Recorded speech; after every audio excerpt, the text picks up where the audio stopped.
BOT കരാർ കഴിഞ്ഞ സ്ഥിതിക്ക് മണിയാർ ജലവൈദ്യുത പദ്ധതി സർക്കാർ ഏറ്റെടുക്കണമെന്ന് രമേശ് ചെന്നിത്തല. നാളത്തെ മന്ത്രിസഭാ യോഗത്തിൽ ഇത് സംബന്ധിച്ച തീരുമാനമെടുക്കണം. കരാർ നീട്ടി നൽകി കമ്പനിക്ക് നൽകിയാൽ കോടതിയെ സമീപിക്കുമെന്നും ചെന്നിത്തല പറഞ്ഞു. നിരവധി തവണ കരാർ ലംഘനം നടത്തിയ കാർബറന്റം ലിമിറ്റഡ് കമ്പനി ഇതിനോടകം 800 കോടിയുടെ ലാഭമുണ്ടാക്കി. വ്യവസായ മന്ത്രി വഴിയാണ് കമ്പനിയുടെ ഉടമകൾ മുഖ്യമന്ത്രിയെ കണ്ടതെന്നും ചെന്നിത്തല ആരോപിച്ചു. 30 വർഷത്തെ കാലാവധി പൂർത്തിയായ ശേഷം കാർബറാണ്ടം യൂണിവേഴ്സൽ ലിമിറ്റഡ് എന്ന കമ്പനിക്ക് എന്തടിസ്ഥാനത്തിലാണ് നീട്ടിക്കൊടുക്കാൻ ഗവൺമെന്റ് ആലോചിക്കുന്നത്? ഈ കാര്യത്തിൽ എന്തുകൊണ്ട് ഇന്നലെ BOT കരാർ അവസാനിച്ച സാഹചര്യത്തിൽ എന്തുകൊണ്ട് ഗവൺമെന്റ് നടപടികൾ സ്വീകരിക്കുന്നില്ല?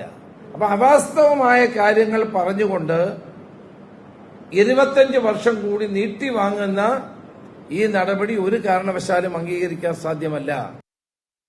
BOT കരാർ കഴിഞ്ഞ സ്ഥിതിക്ക് മണിയാർ ജലവൈദ്യുത പദ്ധതി സർക്കാർ ഏറ്റെടുക്കണമെന്നാണ് രമേശ് ചെന്നിത്തല ആവശ്യപ്പെടുന്നത്. നാളത്തെ മന്ത്രിസഭാ യോഗത്തിൽ ഈ കാര്യവുമായി ബന്ധപ്പെട്ടൊരു തീരുമാനമുണ്ടാകണം. കരാർ നീട്ടി നൽകി കമ്പനിക്ക് നൽകിയാൽ കോടതിയെ സമീപിക്കും എന്നാണ് ചെന്നിത്തല പറയുന്നത്. സിജോ വിജോൺ വിവരങ്ങൾ നൽകാനായി ചേരുന്നുണ്ട്.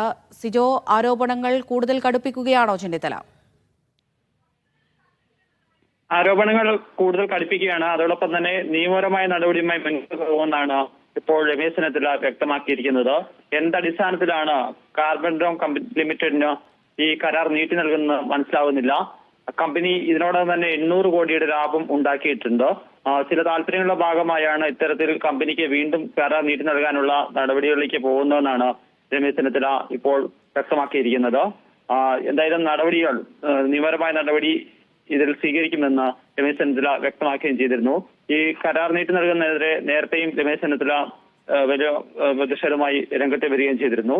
എന്തായാലും ഇത് നിയമ നടപടികളിലേക്ക് പോകും.